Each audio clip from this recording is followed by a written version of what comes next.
the least chance of being eaten was to get in the water far from the whale and just slowly swim in until I could see the sharks nicely and see what their reaction was, you know. But I wasn't thinking, I didn't take a stick with or a spear gun to push them off, you know, or anything. I just had my GoPro. So I slide into the water. Within 10 seconds, I've got like 4 duskies trying to bite me. And I turn around, there's about a 4-meter white sitting next to me.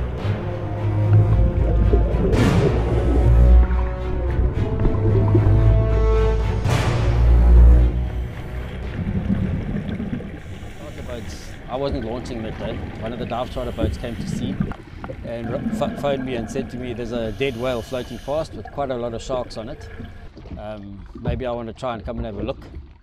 So I thought, it was actually floating past Aliwal on a north-south current going into the bay at Scottburgh. And the bay at Scottburgh's got a lot of shark nets. So I thought, okay, we can't let it get in the bay. So my initial thought was to try and anchor the carcass to stop it getting to the shark nets, so the sharks would have a bit of a chance, you know. Otherwise they're all going to end up in the nets. It's going to just be a huge storm. So I took one of my old trawler anchors, came to the whale.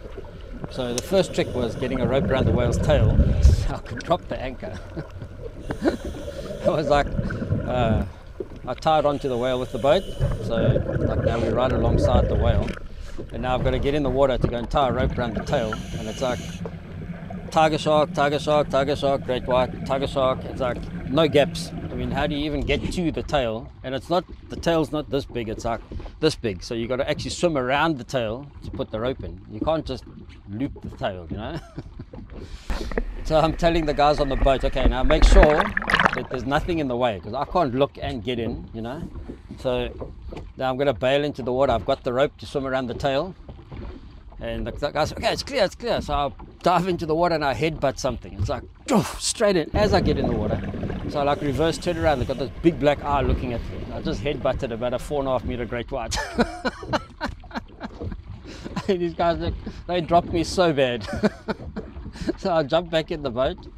At the time, okay, now it's clear. So I swim down it, but it's still, I mean, it's just like sharks everywhere. You've got to like go around the tiger, go underneath the tail, swim up the other side, you know, get the loop through, and then the boat's moved away. I've got to swim back, get in the boat, you know, tie the anchor, throw the anchor, and the whale stops. Now it's anchored, you know. So we drift, the boats all drift away, and now we decide, okay, maybe we should try and get in and film something. Which was a pretty bad idea. I decided that it was like probably the least chance of being eaten was to get in the water far from the whale and just slowly swim in until I could see the sharks nicely and see what their reaction was, you know. But I wasn't thinking, I didn't take a stick with or a spear gun to push them off, you know, or anything. I just had my GoPro. So I slide into the water. Within 10 seconds, I've got like 4 duskies trying to bite me. It was ridiculous. I was kicking them and hitting them off. So now I'm sitting on the surface and suddenly I see the sharks back off. And I thought, yes, that's a bit strange. They just gave up like that so easily. And I turn around, there's about a 4-meter white sitting next to me, swimming past slowly. So I realized, okay, the small sharks have backed off because the white has come through. So it was like, the lesser of the two evils, you know. Okay, this is my new dive buddy. I swim with the white rather. The white took me all the way back to the whale. Okay, so the lesson learned is that the hungry sharks are the ones far away and the full sharks are the ones close by. So the safe point is to get in on the whale. Because there's like quite a big pecking order. I actually realized it makes a lot of sense afterwards. A bit late by then, but that the big sharks will push the little sharks off and they've got to wait their turn, you know, until the big sharks are finished. Then the little sharks will duck in and come and eat and get their share, you know. But in the meantime, the 2, 3, 4 meter duskies and all the little tigers and stuff are all getting pushed off to the side. They're all starving, you know? So it's a really bad idea to swim through the starving sharks to get to the full ones. So if you ever jump in on a whale, good point, get in on the fat sharks, not the skinny ones.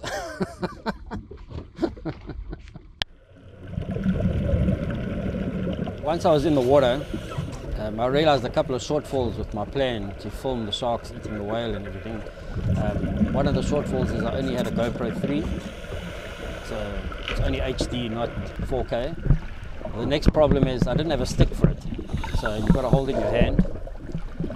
Problem number 3 is it's got no zoom. So you've got to be within 30 centimeters to get a shot. Problem number 4, it was only about 4 meter visibility.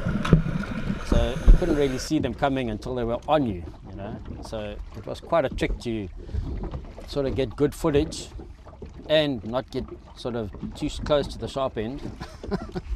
But since you had to be like 30 centimeters away, it was very difficult. So I found the easiest way to get in on the shark, where the sharks were feeding, was actually to just swim alongside and just gently hold the dorsal and let the shark actually guide, when it came in onto the whale, to guide me in with it to get the shot, you know. So and I see all the other divers were like swimming off in every direction trying to get out of my way. But I think that's the only way I could get some of the really, like some of the good shots that I got in. There was particularly one great white that I watched him go around the carcass left. He was going anti-clockwise, and he'd come up and take a bite on the same spot, and then go around again, same spot, go around again. So I decided, okay, this is the guy. Grab his fin, pulls me up onto the carcass, start filming, and he turned off left every time. He turned off left. So I came in on the right-hand side, filming, and he's like, I was like, right, okay, filming and biting, and he turns into me right. Not a nice feeling. And then he swim around the carcass again, left, come up, take a bite, turn off left. I thought, okay, I'll try again. Go up, left, turns right, back into me again. Yes! And I was like, no, horrible fish. But anyway, I didn't dive.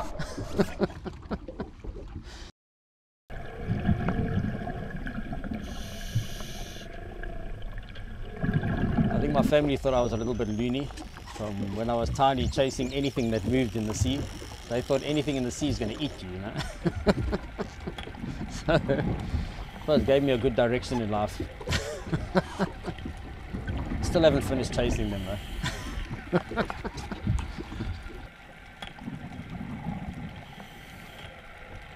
Probably when I was about 5 or so, became a lifeguard at Winkle Life Saving Club. Well, I wanted to become a lifeguard, but they told me I had to wait till I was 8. But I think I was just very persistent, so I just started when I was like just over maybe 5.5 or so. And there were a couple of the older lifeguards that I really looked up to, that I used to love their stories, you know. And one of the things I always heard them talking about was like riding on dolphins, you know. So that was the start of my sort of crazy chase of dolphins and sharks, you know, because they'd talk about sharks, seeing sharks on their swims, and you know, and riding the dolphins' fins, you know. And it's like, yes, it sounded so amazing to me. It was like, probably from when I was 6 years old, it was my life's ambition to just grab on a dolphin and get a ride, you know, like all these guys explained. And it took me years and years and years. I must have swum 100 kilometers flat out chasing every dolphin I could find, and I never even got close to touching one. It was ridiculous, you know. And probably only when I was like 15, 16, I started to realize, like, you know, I think they were just trying to get the girls, because this really doesn't happen. But by then I was so hooked, it was really, I just couldn't stop. So I think I was probably about 30, the first time I managed to actually touch a dolphin that didn't run away and was like quite calm and approached me. I didn't have to even chase it, you know. It was probably my most mind-blowing moment in the sea, you know, when a fish actually came to me to say hello.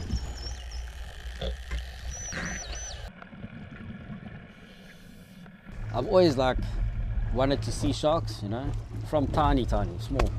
The first time I saw a shark, I just started to learn to spearfish. I was about 8 years old, 9. I had my first little Champion Arbor plastic little spear gun, and I was swimming by Amtoma's pier, and a little milk shark came past. I doubt it was a meter long. I got such a fright, I jumped out the sea, I left my gun and floated everything behind. I had to get a fisherman to cast and hook my rope and pull my gun back to the beach.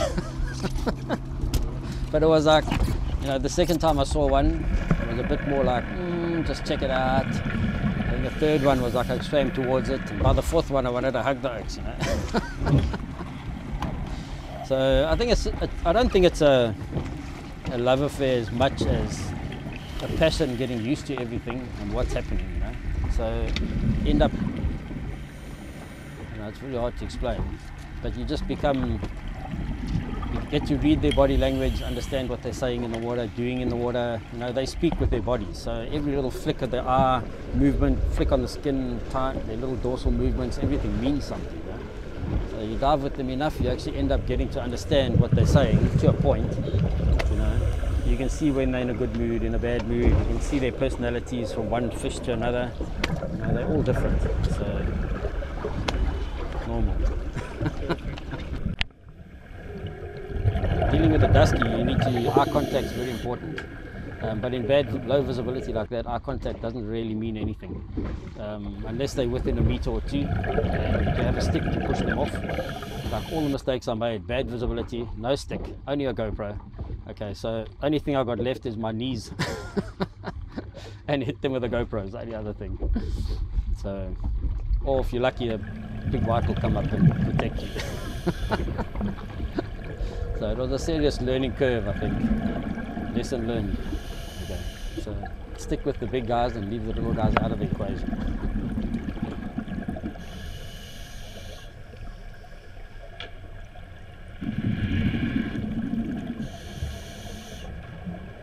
I don't think the sharks actually notice the pressure on their dorsals when you're swimming with them, because you're actually finning with and you're actually just guiding yourself with them so that you don't move off too far to get the shot. You know, they don't seem to mind at all. I don't think it's. I try not to do it. I must admit, it's better not to do it. But if I had a stick, I could stick the camera closer without having to swim too close, I would have just stayed off to the side and swum in on them. But holding a GoPro in your hand gets a little bit tricky trying to do that. So you got a lot more control if you're holding onto what you're filming. It was also a little bit difficult as well, because like the tigers at that point have got no no personal space when they're in that situation on the whale, where they'll actually push you out of the way to get a bite. You know, they're trying to get bites out of the whale and stuff, and they're swimming up and taking bites out of the whale, and the one will be eating you and you're trying to film it, and the other one comes in from the other side and just pushes you out the way to try and get a bite. You know, it's like in normal circumstances they've got like a personal space, a boundary that they will let you into, but in that situation there's just no space. You know, they just like, you in the way, move. So the great whites seem to have a little bit better table manners than the tigers. So at least if they see you sitting there, they'll go around you and try and eat the whale. They don't try and push you out of the way, not like the tigers. And the duskies are just crazy. They're just like hyper bunnies. They're just all over the place, biting everything. Hey, I just don't like them much. Especially after they try to eat me the first time.